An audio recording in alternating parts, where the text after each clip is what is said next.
And a first major political test for Premier-designate Doug Ford on how he will help the federal government with Donald Trump's threats to impose tariffs on the auto industry, of course, in light of the NAFTA negotiations. Ford had a face-to-face meeting here at the McDonald Block with Foreign Affairs Minister Chrystia Freeland, and they emerged just a short time ago, smiling and saying they stand united. Here's what Doug Ford had to say when asked if he would help the auto industry if it did indeed face crippling tariffs. I can reassure the people in the automotive industry and the steel and aluminum industry, we're going to work hard with our federal counterparts here. I have all the confidence in the world and the ambassador and the minister, the job they're doing.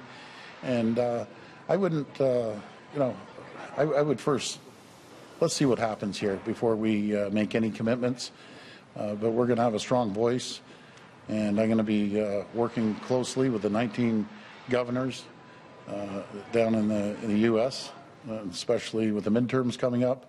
I'll be working hard to get our message across. The fight shouldn't be with Canada, in my opinion. We're going to continue on with that great relationship, and I know the federal government's working extremely hard around the clock to make sure we continue with that relationship. I was in Washington this morning with Ambassador McNaughton, and I met this morning with Ambassador Lighthizer, the USTR, to continue our NAFTA conversations. And he asked me about the election in Ontario, and I was really glad to be able to say to him that I was coming back to Toronto this afternoon. I would be meeting with the Premier-designate, and that we have, and I'm confident will continue to have, a very strong united position.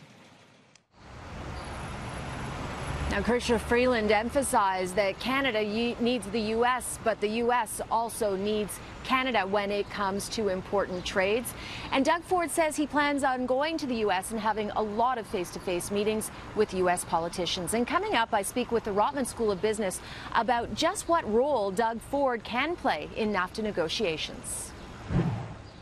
Now, as I told you earlier in the show, Premier-designate Doug Ford met with Foreign Affairs Minister Chrystia Freeland right here at the McDonald Block just a short time ago. They emerged shoulder to shoulder, saying they were going to work together when it comes to NAFTA negotiations and Donald Trump's threats to impose tariffs on Canada's auto industry.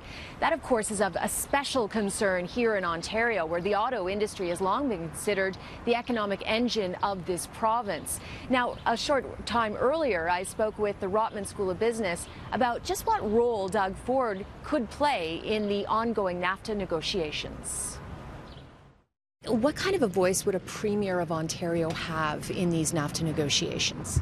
It's an important voice. It's important in the sense this is a discussion that needs to involve and has been involving people at the federal level, people at the provincial level, people at the major cities, and really people across civil society in Canada. And Doug Ford is an important voice in Ontario, important voice in Canada, and I'm sure he'll be act thoughtfully as part of a unified voice for Canada in the discussions. And what's at stake here for Ontario? I mean, the steel and auto industry are large economic engines here. Well, steel, auto, aluminum, trade's central to Canada. It's central to Ontario. It's central to Canada more generally. And the intriguing thing is it's just as important for the U.S. And that's the important thing to remember. It's not that Canada and Mexico need trade and the U.S. doesn't.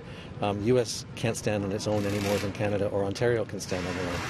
And so we need to keep having the discussions with that recognition, with the expectation that sooner or later we're going to arrive at some sort of point that we'll all agree on. And during a news conference here just a short time ago, Doug Ford pointed out that Ontario is the #1 trading partner in 19 U.S. states and the #2 trading partner in 9 others. And he plans to have many face-to-face meetings with U.S. politicians to plead Ontario's and Canada's case.